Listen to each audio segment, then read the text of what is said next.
Fast, focused, and fearless. Here's everything you need to know as you jumpstart your day. I'm Pauline Verzosa. Gilas Pilipinas pulls off a massive upset against world number 6 Latvia in the FIBA Olympic qualifiers. The Philippines shocked the host country right from the get-go and even led by as many as 26 points before securing the victory 89-80. Justin Brownlee led the way with a near triple-double, 26 points, 9 rebounds, and 9 assists, while Kai Soto also exploded with 18 markers and 8 rebounds. This marks the Philippines' first win against a European team in a FIBA competition in 64 years. And with the win, the Philippines has also inched closer to booking a spot in the Paris Olympics. In order to advance to the semifinals, they must take down Georgia later tonight, 8:30 p.m. Philippine time. Only the winner of the tournament will secure the lone Paris Olympic ticket up for grabs. But despite the tall order, recall that Gilas head coach Tim Cone said, "We're not here to win a game, we are here to win the whole thing." The guys did a really good job of coming out with great energy to start the basketball game and gave us momentum that we could carry throughout the game. You know, we had some big leads. We were kind of surprised by that. But Latvia had played the night before, and I think combination with that and maybe taking us a little bit for granted. Heading into this game, kasi we really respected Latvia. Alam namin kung gano'ng kalakas and gano'ng kagaling tong team na to. So yung preparation namin heading into this game talagang yun nga, pinagandaan namin yung mga plays nila, yung mga players nila. So, and we just started strong and tuloy-tuloy lang kami.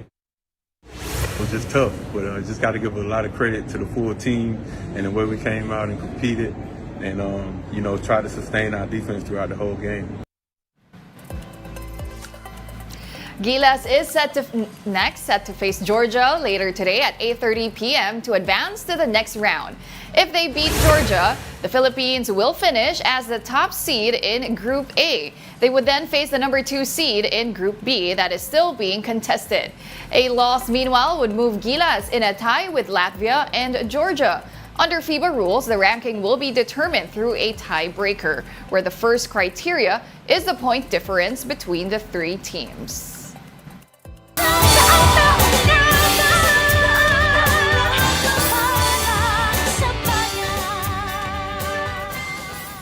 Team Philippines for the 2024 Paris Olympics just got bigger. 2 hurdlers have recently booked their tickets to the Summer Games. Lauren Hoffman qualified for the women's 400-meter hurdles event, while John Cabang Tolentino is set to play in the men's 110-meter hurdles event. We now have 22 athletes representing the Philippines at the Paris Olympics, and that's the biggest contingent we had since the 1992 Barcelona Olympics. You punch like a girl. This line has been said by a lot of men to say that someone is weak. But 2020 Tokyo Olympic silver medalist Nesty Petesio turned that insult into a proud statement as she started winning against men, stereotypes, and challenges. Carlo Pimentuan tells us her story. Even if she already won a silver medal back in the 2020 Tokyo Olympics, the hunger for more is never really in question for Nesty Petesio. Competing in what should be her final Olympic stint, a win, a gold medal will mean so much, not just for Nesty, but for the people who depend on her. Petesio strongly considered ending her amateur boxing career after a tough loss in the 2018 Asian Games.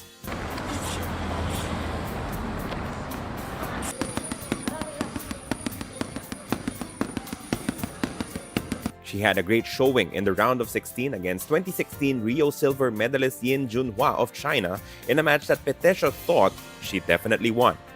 The judges instead gave the Chinese boxer a 3-2 split decision win.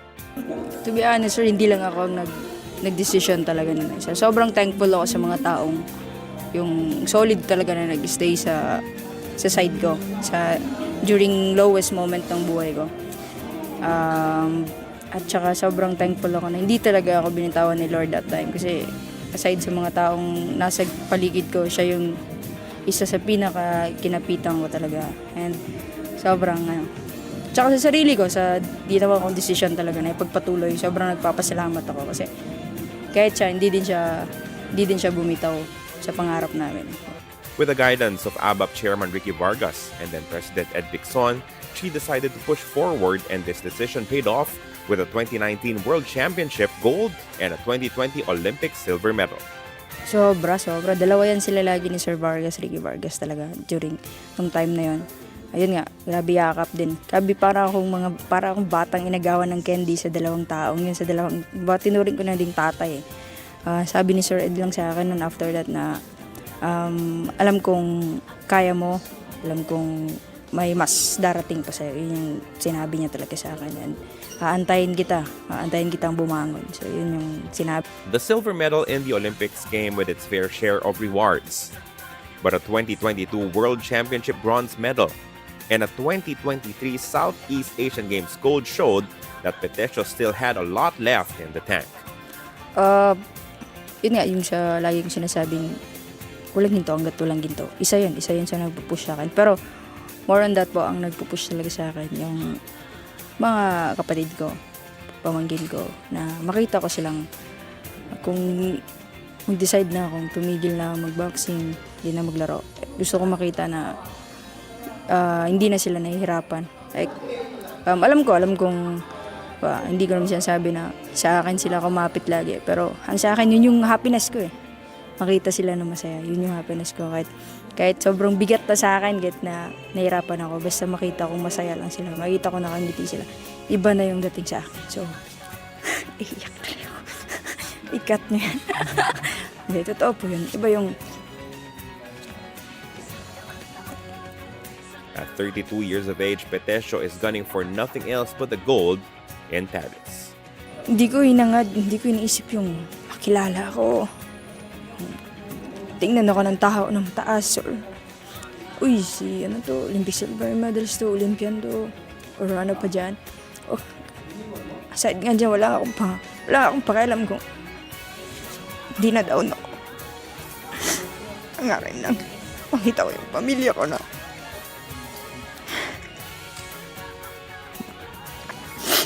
Okay po sila. From Mets France, Carlo Pamintuan.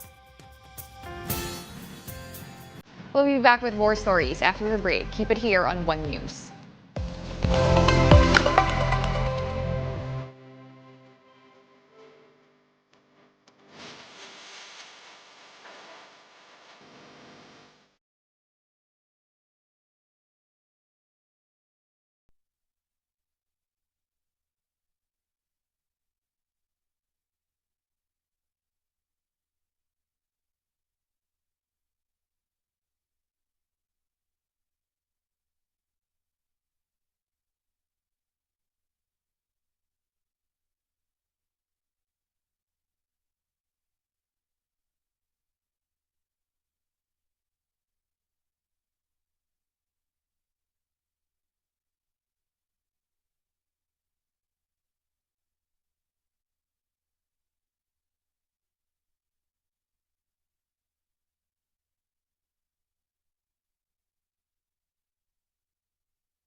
You're still watching One News Now. I'm Pauline Verzosa.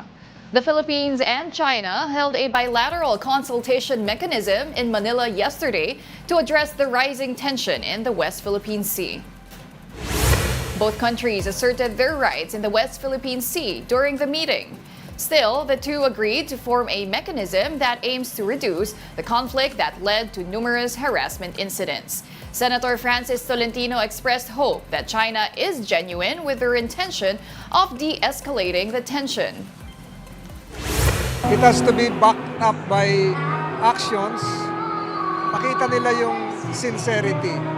The only proof that we would need would be sincerity. Pero kahit mag-usap, pero hindi pa rin nila pinapayagan yung ating mga mangingisda sa Baho de Masinloc, hindi pa rin hinaharang pa rin nila yung RORE. Kahit isang taon tayo mag-usap. Meanwhile, the U.S. reiterated its support for the Philippines regarding this issue.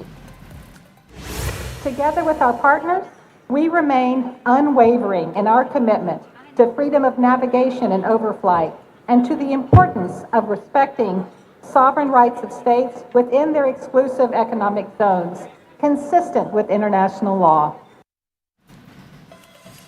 Political analyst Renato De Castro weighs in on the supposed agreement between the Philippines and China to de-escalate tension in the West Philippine Sea. Here's an excerpt from his interview on Storycon.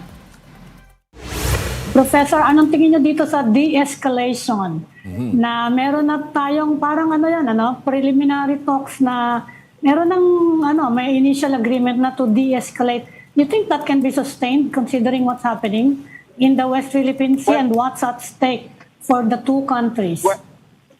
Okay, we have to differentiate, at tinatawag nating conflict management and conflict resolution.